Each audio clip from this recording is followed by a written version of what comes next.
Hello and welcome to Italian Serie A Matchday 32. Still very interesting this title race. Leo Bachanian with Inter and Napoli, 3 points gap, and both dropped points in the previous weekend. Surprising one, especially for Inter after leading 2-0 at the Ennio Tardini. Yes, absolutely, Edu. But in the end, when Monday night came and they saw that Napoli dropped 2 points too against Bologna, it was, I believe, at least all right in Inter's camp. What is getting tighter and tighter and actually quite interesting, Edu, is the fight for the fourth spot to get into the Champions League, or even the third spot, because now Atalanta is already in that race too. I mean, we have other teams behind Atalanta trying to get as well that first spot, and one is Bologna, who is now on fourth, but they are facing Atalanta on Sunday lunchtime in Bergamo, and they know that the win will take them above Atalanta in third, and they have done it already this week. Let's remember, Bologna got into the semifinals of Coppa Italia by winning away against Atalanta. Well, guys, also remember we have Derby della Capitale, Lazio, Roma, always very interesting, always very passionate on Sunday evening. So tell me your tips, and of course, support us just by clicking the like or the subscribe button. Let's go on now with the show.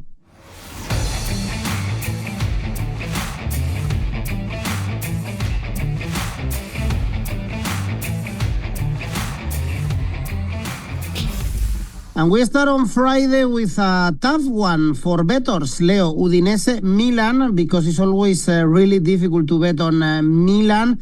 They are getting really behind from the European spots, now 7 points away from Lazio. They were 2-0 down, in 10 minutes against Fiorentina, but they were able to get at least a point. And Udinese, they look gone this season, middle of the table, 3 consecutive defeats.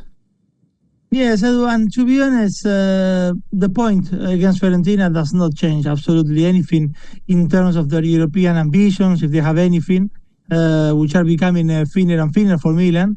We said to expect goals in San Siro, and that's as much as we are critical, or I am critical with them, the matches they're involved. Milan at homes, at least, are always entertaining. For the Rossonero, those games anyway, I also are entertaining, but for all the wrong reasons. They usually have to run from behind in the score sheet. They have to play heroics most of the time, or leave it late.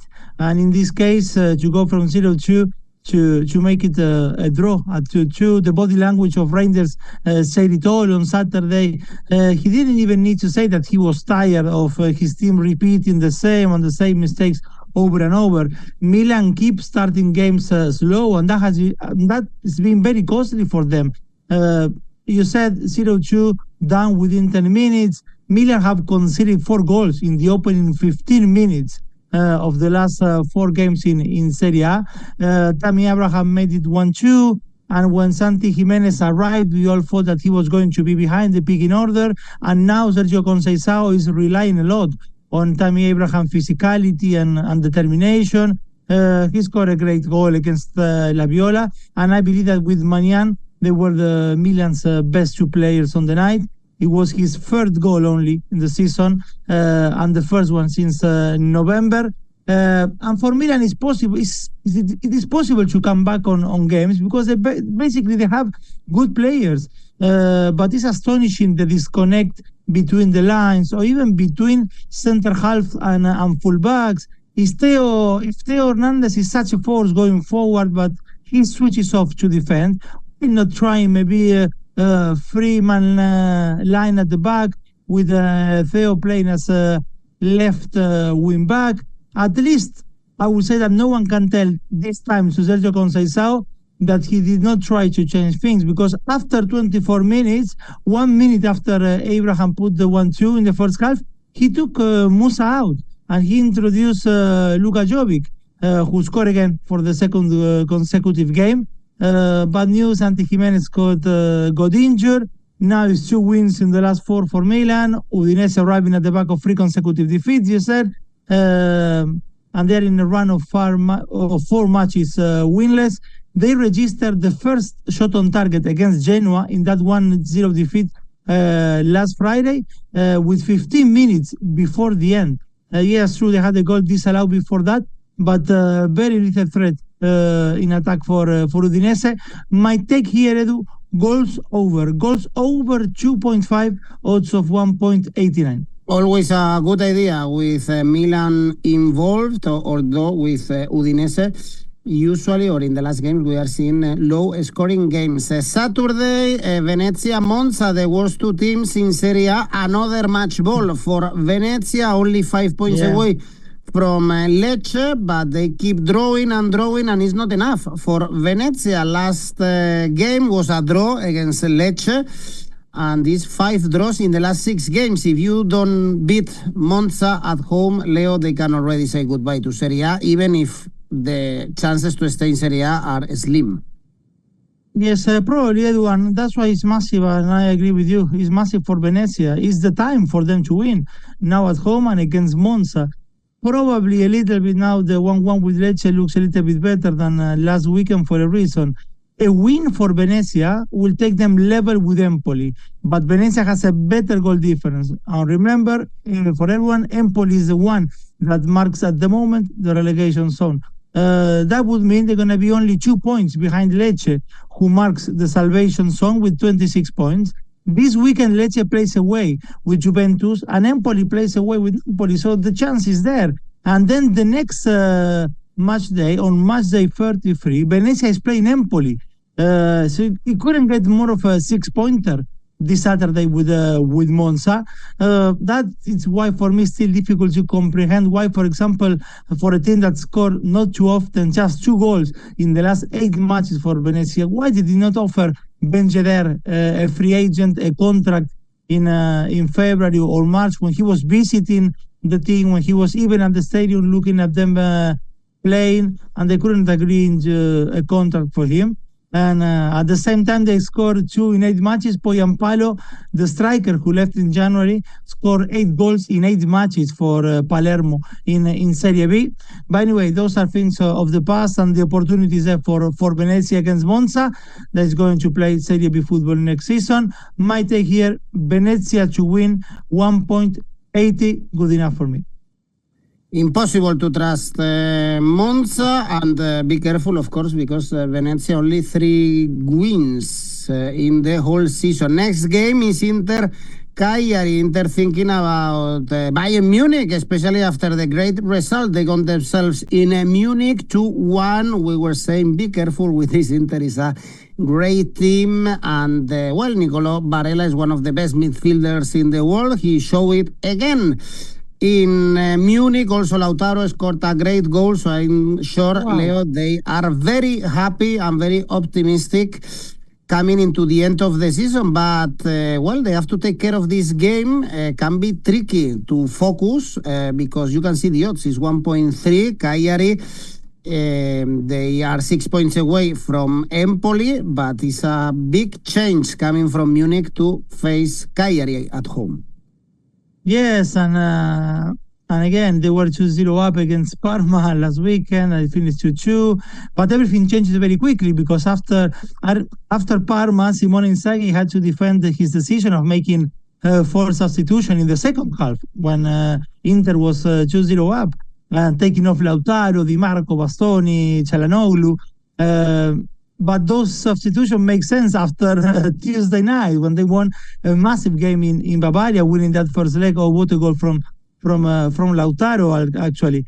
And now the question will be how he approaches Saturday game with, again, Bayern looming in 4 days, because Bayern's intensity, the physicality requires to be 100% focused.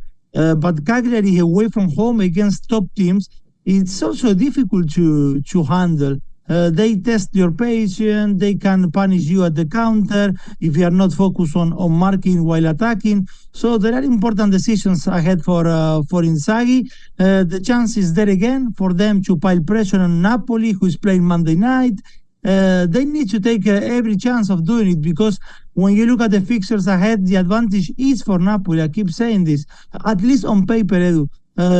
Although from the remaining 7 teams that Inter will face. They won 6 games against those teams this season. But Cagliari, Bologna, Roma, Torino, Verona, and Lazio, they look harder than Napoli's final run with Empoli, Monza, Torino, Lecce, Parma, and Genoa.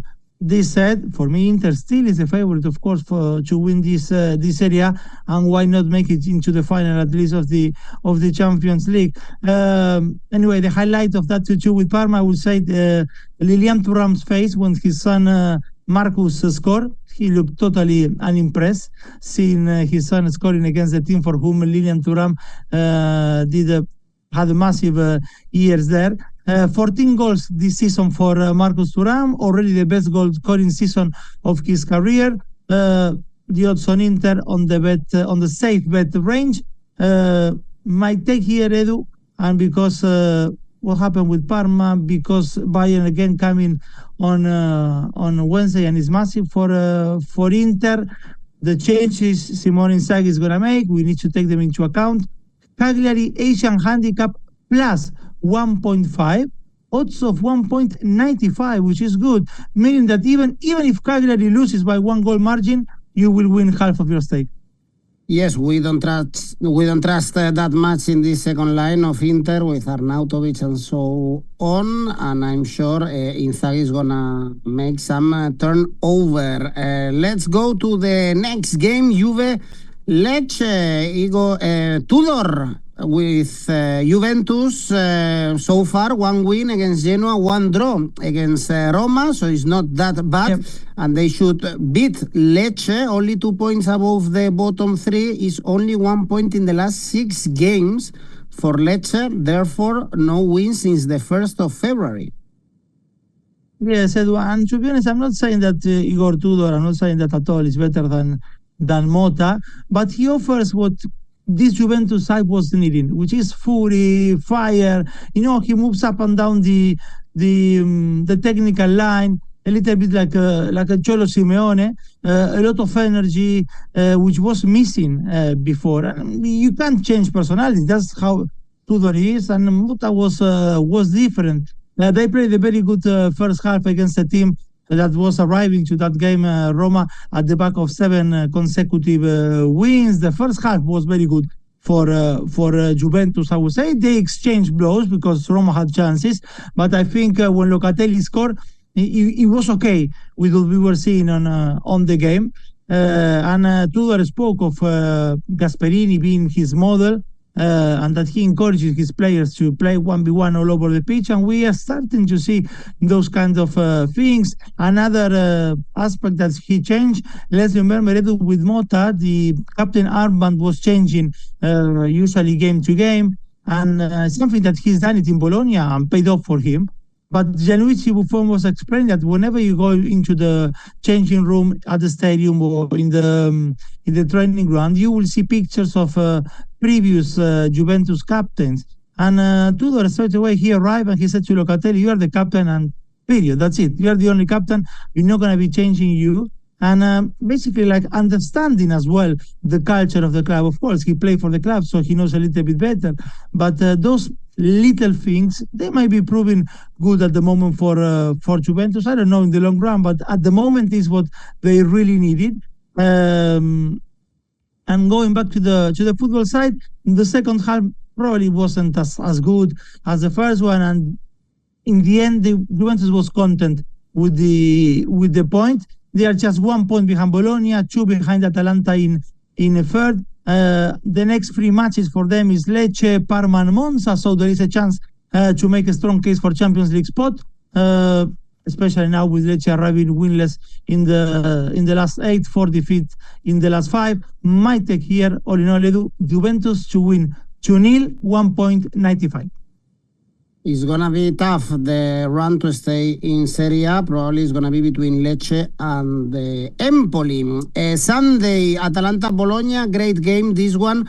For the Champions League spots, we mentioned in the previous video that be careful with Atalanta dropping from the top 4, and right now they are only 2 points away from Juventus. Their streak is awful. They are not scoring. Retegui is missing so many chances, and it's 3 consecutive defeats without scoring, especially bad their home run. And in the middle of this crisis for the team of Bergamo, Bologna, really impressive. They got a point against Napoli on Monday, and it's 5 wins and 1 draw in the last 6 games. And overall, Leo, great odds to back them, 4.10 to back the Rossoblù, only 2.0 to back 𝐿𝐴.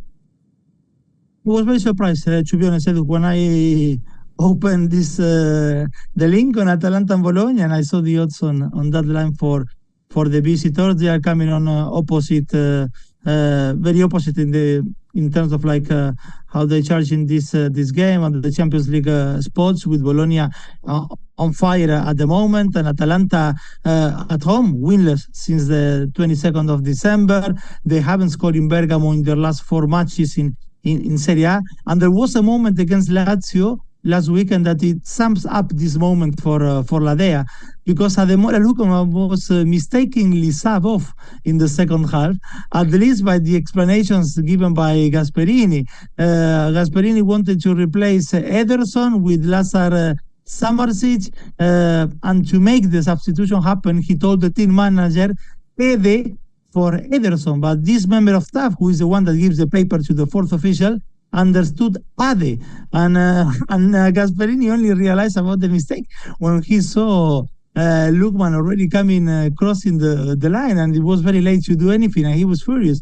But that, I think, that confusion, it sums up the same footballing confusion at the moment for Atalanta. And look, we used to think of Atalanta playing at home or even away of games with goals. And in the last 3 months of 2024, Atalanta scored 32 goals. And in the first 3 months of this year, they have scored 20. So they dried up. And out of 14 goals out of those 20, they were scored in 3 games against Cagliari, Empoli, and Juventus. And the case for Bologna is the opposite. 18 goals scored in the last 3 months of 2024. And in these first 3 months of 2025, 30 goals they have scored, when you add as well the 3-0 against Empoli in Coppa Italia, which helps to explain the position of Bologna now playing for Champions League spot. And as I said, a win against Atalanta will take them over the Bergamo's team into the 3rd position. That's why, because of the trajectory of these teams coming into this game, and because the odds are very, very good, I'm backing Bologna here. Bologna double chance, Edu, 1.88. And in Tuscany, we have Fiorentina, Parma. Fiorentina 3 points away now from Lazio. So still options to qualify for Europe. And remember that they are playing on Thursday conference quarterfinals against 𝐿𝐴. They beat Atalanta and Juve in the last 2 home games. Parma resisting 3 points away from the bottom 3, and 4 consecutive draws for them. Yes, they are there. I agree. Of course, Fiorentina still for fighting for European places. We're going to see what's going to happen, taking into account they played on Thursday night in Conference League. Probably being 2-0 up in San Siro looks a little bit of like a missed opportunity for La Viola, when the fight is so tight there in the top 8. After those 3 consecutive defeats in February, now it's 3 wins and 1 draw in the last 5 for La Viola. They have picked up 7 points from the encounter with Juventus, Atalanta, and Milan. �𝐭𝐴𝐧𝐶𝐞 scored again. It's 22 for him this season in 36 matches in all competition, which is the same number of goals he scored in 123 games for Juventus. Is one of the season stories, definitely. The other one, I would say, for La Viola at least, is David De Gea, because he was again massive in San Siro with Bachanian, one of the 2 best players on that game. He's gonna renew his contract for another year, which it makes absolute sense for for Fiorentina. I think 𝐬𝐭𝐚𝐲, 𝗵𝐿enković-Savic in Torino, Svilar in Roma, 𝗛𝗏𝗏 in Venezia before he got injured. I think you're gonna find the best goalkeeper of the season within those keepers. So it's good news for Palladino that the 𝐬𝐭𝐚𝐲 is staying for the next year. Palladino actually said after the game, and it's hard not to agree with him, that they've been doing very well against top 8 teams, but they need to reach that same intensity, concentration, and desire against lesser teams. And that in that context, well, Parma comes as a very good challenge, and not only because they took 2 points away from Inter. Next 3 games for Fiorentina in this European fight is Parma, Cagliari, and Empoli. So again, an opportunity for them there. We have seen Parma taking points against the top teams away. They have done it against Juventus in Turin. They took points against Napoli, as well against Atalanta.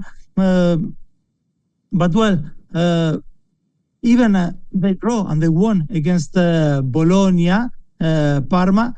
But it's the same case as with Venezia. They have competed against the top teams, but they have failed in those 6-pointers. That's why my take here, Fiorentina to win plus goals over 1.5, those two together, odds of 2.25. Let's see if Fiorentina are lucky this year in Europe after losing the finals. Well, Verona, Genoa is the next one. Not very interesting, this one. Both are in the middle of the table. Verona 7 points away from Empoli. I think they are almost safe. And after not drawing in the whole season, Leo, back-to-back draws for Verona. Yep. After the second one, maybe the third one here. To be honest, I'm going to anticipate my take here is a draw at 3. Definitely, Edu.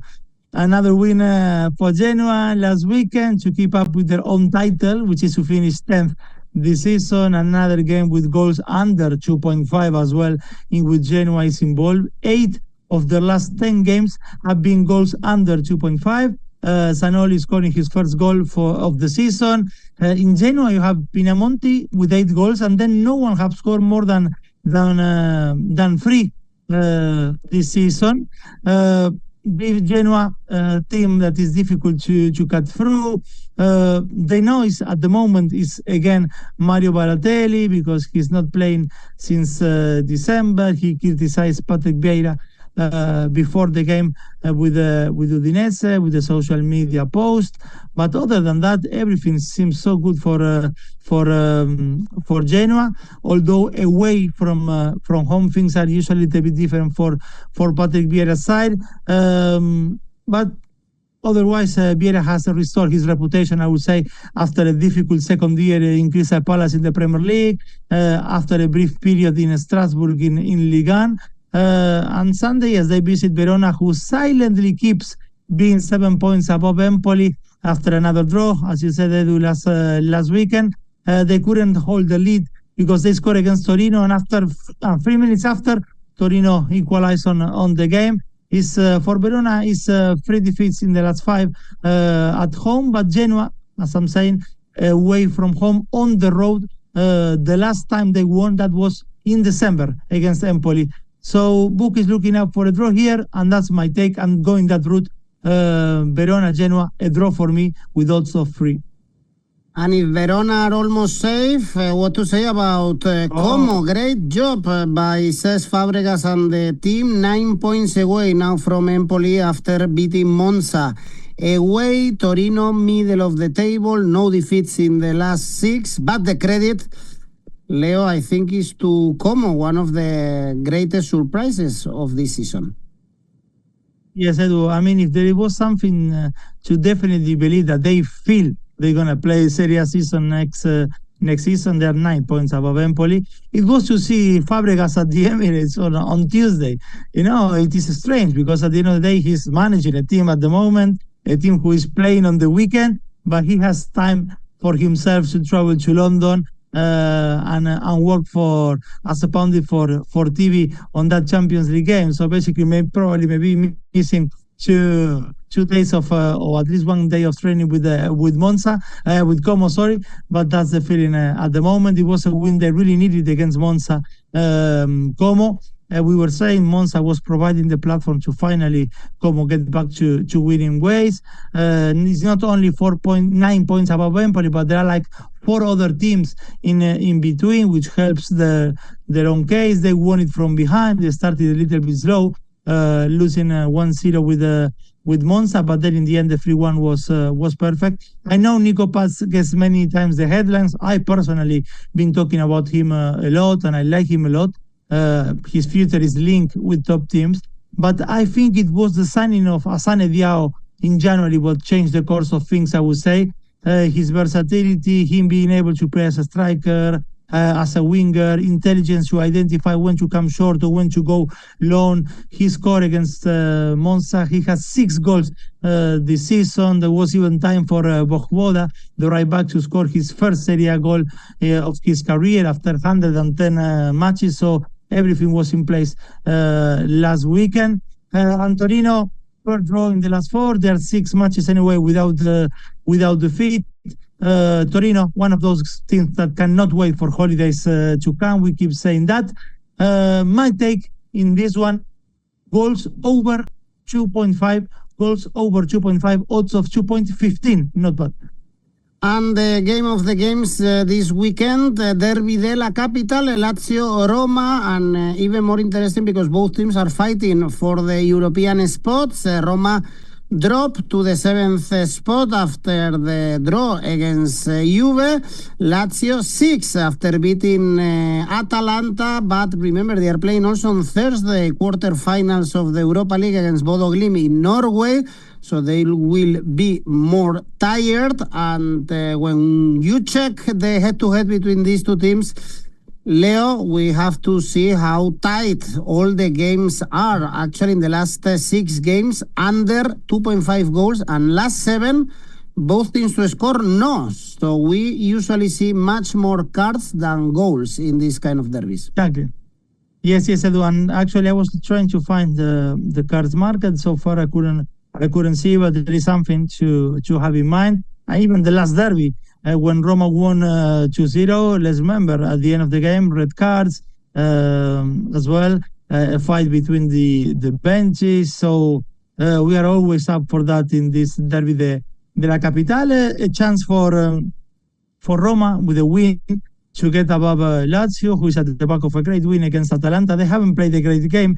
They didn't need to because, as I said before, with Atalanta, Gasperini's men, they weren't at their best, and a counter-attack or a mistake from Atalanta provided this accent the chance to score the winning goal. And for Roma, the first half with Juve, they had their chances with Bryan Cristante, with 𝐿𝐵𝐻𝐵 hitting the post with a header, but overall that draw was fine because Roma in the first half were the second best, and in the second half I think Ranieri changed things. He even took Mats Hummels out and he introduced Shomurodov, and the Uzbek even scored. It was his he has 5 goals across all competitions. Shomurodov, who extended this week his contract for another year with a pay cut, is providing at the moment a reliable option for 𝐵oD. I can't see Shomu being the option for another full season. But well, that he renewed his contract, it doesn't mean that another striker won't arrive probably in the summer. But at the moment, it's good to have Ranieri to have his both strikers scoring.